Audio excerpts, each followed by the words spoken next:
ஜெய்ஹிந்த் மக்களே, திஸ் கார்த்திக் பிள்ளை from the green. Election 2026 சுடு பிடிச்சிட்டு இருக்க இந்த நேரத்துல திமுக கூட்டணி எப்படி இருக்காங்க, அதிமுக எப்படி இருக்கிறாங்க அப்படிங்கிறத பத்திலாம் நம்ம நண்பர்கள்ட்ட பேசிட்டு இருந்தோம்.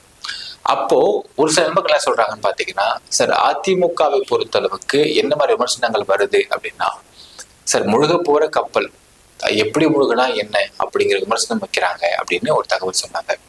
இது ஏன் அப்படி ஒரு விமர்சனம் வைக்கப்படுதுன்னு பார்த்தா, இபிஎஸ் அவர்கள் எடுத்திருக்கக்கூடிய ஒரு சில முடிவுகள் அப்படிங்கிறது அதிமுகவுடைய எதிர்காலத்துக்கு சரியானதா இருக்குமா, சரியானதா இல்லாம போகுமா அப்படிங்கிற பயம் அதிமுக இருக்கக்கூடிய நபர்களுக்கே இருக்கின்றது அப்படிங்கிற ஒரு விஷயம் சொல்றாங்க. இன்ஃபேக்ட் அதிமுகல ரொம்ப சீனியர் பீப்புள்ஸ்ல பேட்ட பேசியிருந்தோம். அவங்களும் இதைதான் சொல்றாங்க. என்னன்னா, இபிஎஸ் எடுத்துட்டு இருக்கக்கூடிய இந்த ஒரு முடிவு அப்படிங்கிறது சரியானபடி அதிமுக வழிநடத்தி கொண்டு போகுமா அப்படிங்கிறது சந்தேகமா இருக்கு அப்படின்றாங்க. என்னன்னு விலாவரியா பார்க்கலாம் மக்களே. ஃபர்ஸ்ட் அண்ட் ஃபார்மோஸ்ட் திங், நம்ம போன எலெக்ஷன் எடுத்துக்கலாமே. 2021 பொறுத்தளவுக்கு திமுக அதிமுக, அது அதிமுகவுக்கு 10 வருஷம் ஆட்சி புரிஞ்சிருக்காங்க. நெகட்டிவ் இன்கம்பன்சி இருந்துதான்.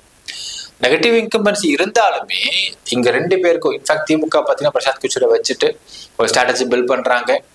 அவ்வளோ பெரிய ஒரு ப்ரொமோஷன்ல இருந்தது, ஆக்டிவிட்டிஸ் இருந்துச்சு. அதிமுகல நிறைய பிரச்சனை, தலைமை இஷ்யூ இருந்தது, மற்ற நிறைய பிரச்சனைகள் இருந்துச்சு. எல்லாத்தையும் மீறியுமே திமுக அதிமுகக்கு என்ன டிஃபரன்ஸ் ஆஃப் ஓட்ஸ்ன்னு பார்த்தா ஜஸ்ட் அரௌண்ட் 4% தான் இருந்துச்சு.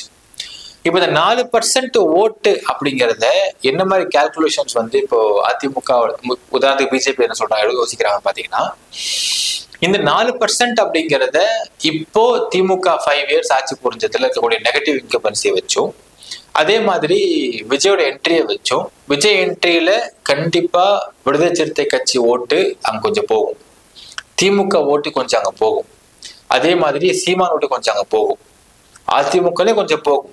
பட் கம்பேரிட்டிவ்லி அங்க கூட்டணி கட்சியில இருந்து விசிகே, அங்க திமுக, காங்கிரஸ், யங்ஸ்டர்ஸ் கொஞ்சம் நிறைய ஓட்டு அங்கிருந்து பிரியறதுனால இந்த நெகட்டிவ் இன்கம்பன்சி பிளஸ் வந்து விஜய் என்ட்ரி, இது ரெண்டையும் வச்சு அதிமுக கொஞ்சம் இங்க ஸ்ட்ராங் பேஸ் பண்ணாங்கன்னா ஆட்சியை பிடிக்க முடியும் அப்படிங்கிற கால்குலேஷன் தான் இங்க பிஜேபிக்கும் இருந்திருக்கிறதுன்றது சொல்றாங்க.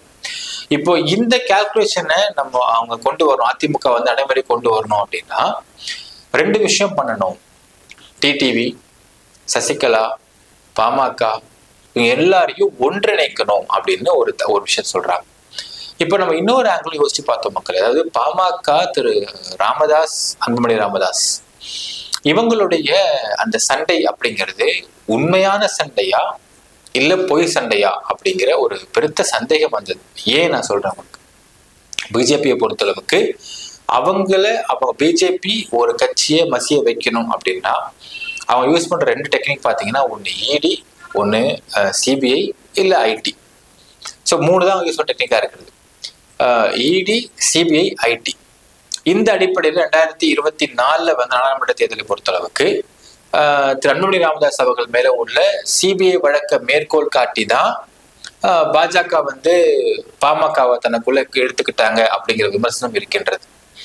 ஆனால் இவருக்கு திரு ராமதாஸ் அவர்களுக்கு இந்த கூட்டணிக்கு மேல அபிப்பிராயமே இல்லைன்ற ஒரு கருத்தும் இருக்கு. இப்போ இந்த பாஜகவுடைய கூட்டணில இருந்து வெளியே வரணும் ஒரு ஆப்ஷன் எடுத்துக்கலாம் உதாரணத்துக்கு.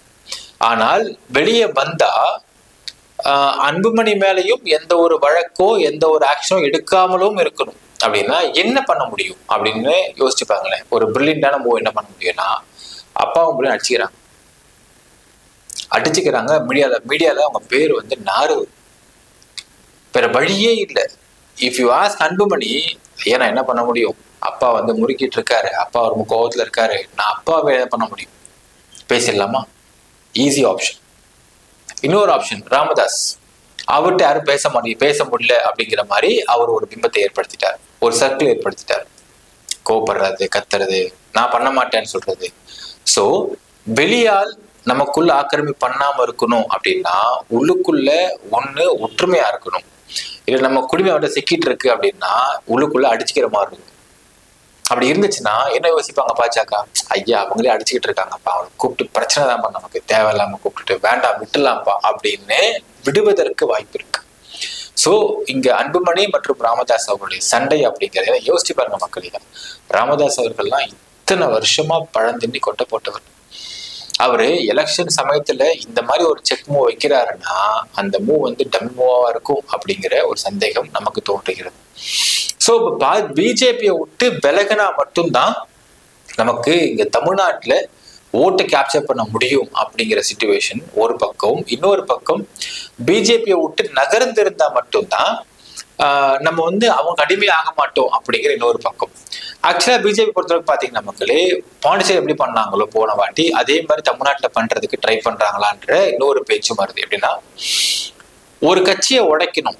இப்போ உதாரணத்துக்கு அதிமுக ஒன்லாம் பண்ணோம் அப்படின்னா பிஜேபி உள்ள வந்து கூட்டணிக்கு அமைச்சு அதிமுக பண்ண வச்சு சப்போசிங்லி அதிமுகவால ஒரு கணிசமான எம்எல்ஏ சீட் எடுத்துட்டாங்கன்னு வச்சுக்கலாம். ஆட்சியை பிடிக்கலன்னு வச்சுக்கோங்க, இல்ல ஆட்சியை பிடிச்சிட்டாங்கன்னு வச்சுக்கோங்க, ஆட்சியை பிடிச்சா வச்சுக்கலாம். 2026 அதிமுக வின் பண்ண வச்சுக்கலாமே. வின் பண்ணால் இங்க நிச்சயமாக பாஜக அங்க அங்க முக்கியமான பொறுப்புகள், முக்கியமான அமைச்சரவையில அவங்களுக்கான ஒரு ஸ்பேஸை கேட்பாங்க. அதான் நீங்க பார்த்தா தெரியும். ஒருவோட இபிஎஸ் சொல்லிட்டு இருக்காரு, தனி பெரும்பான்மை வெற்றி பெறும் சொல்றாரு அதிமுக. அவங்க கூட்டணி ஆட்சின்னு சொல்றாங்க. கூட்டணி ஆட்சி, தனி பெரும்பான்மை, இந்த சிக்கல்லையே ரெண்டும் போயிட்டு இருக்க மாதிரி ஃபீல் பண்ண முடியும்னால சில நாள் இங்க எங்க அதிமுகவை கேப்சர் பண்ணி பிஜேபி உள்ள வந்து மூக்க நுழைச்சி நம்ம கட்சி அழிச்சிருவாங்களோன்ற எண்ணம் இபிஎஸ்க்கு இருக்கின்றது. பட் என்ன ஒரு விஷயம் சொல்றாங்கன்னா, இங்க பாஜகவை எதிர்க்கணும் இபிஎஸ் இல்ல சாரி ஓபிஎஸ், இபிஎஸ் எதிர்க்கணும் அப்படின்னா திரு ஓபிஎஸ், டிடிவி தினகரன், பாமக இவங்கெல்லாம் ஒன்றிணைச்சா மட்டும்தான் பாஜகவை எதிர்க்கவே முடியும். இல்ல பாஜகவை நம்ம ஓரந்தள்ளவாது முடியும் அப்படிங்கிற நிலைமை இருக்கின்றதாக அதிமுக மூத்த பீப்புள் எல்லாம் சொல்லக்கூடிய விஷயமா இருக்கு. இதை ஏன் இபிஎஸ் பண்ண மாட்டேங்கிறாரு அப்படிங்கிறதா எங்க பிரச்சனை.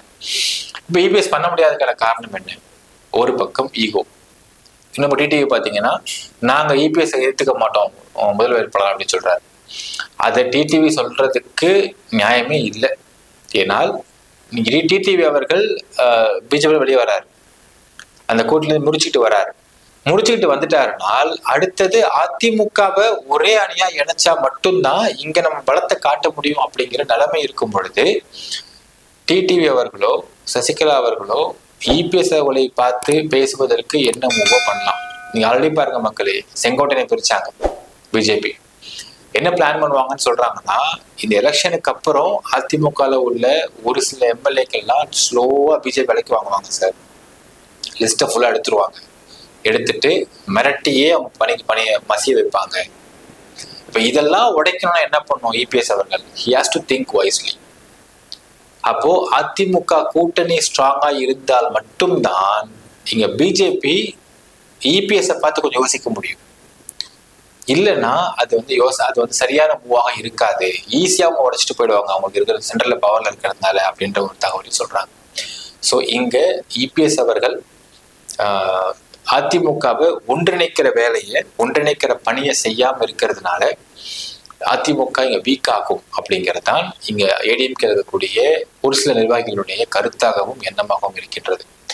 அப்படி ஆயிடுச்சுன்னா எப்போ ஒரு கட்சியில நான் போட்டி போட மாட்டேன்ப்பா, என்னை விட்டுருங்கப்பா அப்படின்னு ஒரு கட்சியில இருந்து ஒருத்தவங்க சொல்றாங்கன்னா அப்பவே அந்த கட்சியோடைய பலம் குறையுதுன்னு தான் அர்த்தம். இன்ஃபேக்ட் இன்னொரு விஷயமும் சொல்றாங்க, இங்க திமுக கிட்ட காங்கிரஸ் அதிகாரத்துல பங்கு கொடுங்க அப்படின்னு கேட்டிருக்கிறதாகவும், இதுல திரு செல்வ பெருந்தகை அவர்கள் தமிழக காங்கிரஸுடைய தலைவர் வந்து அதெல்லாம் ஒண்ணு நான் கேட்கல, நான் கேட்கல, என் தலைமை சொல்ல அந்த விஷயத்தெல்லாம் அப்படின்னு ஒரு கருத்தையும் பதிவிடுறாரு. இப்போ இதனால ஒருவேளை காங்கிரஸ் அங்கிருந்து வெளியே வந்தாங்களே ஆனா அதிமுக கூட இணையறதுக்கும் வாய்ப்பு இருக்கு. ஆனா அதுக்கு முன்னாடி அதிமுக இங்க உள்ள அவங்களுடைய கூட்டணியும் அவங்களுடைய ஸ்ட்ரெங்தன் பண்ணா மட்டும்தான் அது முடியும் அப்படிங்கிற கருத்தையும் முன்வைக்கிறாங்க. கூட்டணி பத்தி கேட்கும் பொழுது எதுவுமே ஒளிய தெரிய மாட்டேங்குது சார், ரொம்ப ரகசியமாவே இருக்கு எல்லாமே, இப்ப சொல்லக்கூடாதுன்றது இருக்காங்களா என்னன்னு தெரியலன்றாங்க. பட் இது எல்லாமே எங்க லீட் பண்ணது பாத்தீங்கன்னா, ஏதாவது ஒரு விஷயம் வெளியே லீக் ஆனாலும் பிஜேபியை ஸ்மெல் பண்ணிட்டு இங்க பிஜேபி வந்து அவங்களுடைய ஆட்சியை வந்து அவங்க ரூல் பண்றதுக்கு ஏதாவது பிளான் பண்ணுவாங்க அப்படிங்கிறது தான் இங்க ஒரு பெரிய பிரச்சனையாகவும் பயமாகவும் இருக்கின்றது எல்லாருக்குமே. இப்போ இதை உடைக்கணும்னா என்ன சொல்றாங்கன்னா, இபிஎஸ் அவரோட தனிப்பட்ட அந்த ஒரு கான்ட்ராக்ட் பிரச்சனை, இவ்வளவு கோடி ஊழல் நடந்திருக்கு. அதாவது எப்படி சொல்றாங்கன்னா, ஒரு வார்த்தை சொன்னாங்க. அமித்ஷா கூப்பிட்டு பேசினப்போ, இபிஎஸ் கூப்பிட்டு பேசும் பொழுது, என்னப்பா எலெக்ஷனுக்கு முன்னாடியே ஜெயிலுக்கு போறேன், அப்புறமா ஜெயிலுக்கு போறேன்னு கேட்டாரு. அதனாலதான் வந்து இபிஎஸ் அவர்கள் வந்து கர்ச்சீஃப் வச்சு கண்ணை தொடச்சிட்டே வெளியே வந்தாரு அப்படின்ற ஒரு வார்த்தையெல்லாம் வெளியே கருத்தா சொல்றாங்க. இது உண்மையா பொய்யான்றது அவருக்கு தான் தெரியும் மக்களே. அது இல்லைன்னு அவர் கருத்து வெளியிட்டாரு தான். இருந்தால் உண்மையினே வச்சுக்கலாம் இந்த விஷயத்த. இது உண்மையாகவே இருந்தாலும், உண்மையாக வைத்து கொண்டாலும், எதிர்த்து சண்டை போடுறீங்கன்னு முடிவு பண்ணிட்டீங்கன்னா உங்களுடைய பலத்தை அதிகப்படுத்தணுன்ற ஒரு கேள்வி இருக்கு இல்லையா? அதையே அதிகப்படுத்தாமலே நீங்க சண்டை போடுறீங்க தனிச்சு அப்படின்ற ஒரு கேள்வியை முன்வைக்கிறாங்க அதிமுக நிர்வாகிகள்லாம். இபிஎஸ் அவர்கள் இந்த கட்சியை ஒன்றிணைக்கிற வேலையில இறங்கணும் அப்படிங்கிறது தான் நம்முடைய கோரிக்கையாக இருக்கின்றது. ஸோ ஸ்டே கண்டிப்பாக பொலிட்டிக்கல் வியூஸ் அண்ட் நியூஸ் மக்களே. நன்றி, வணக்கம்.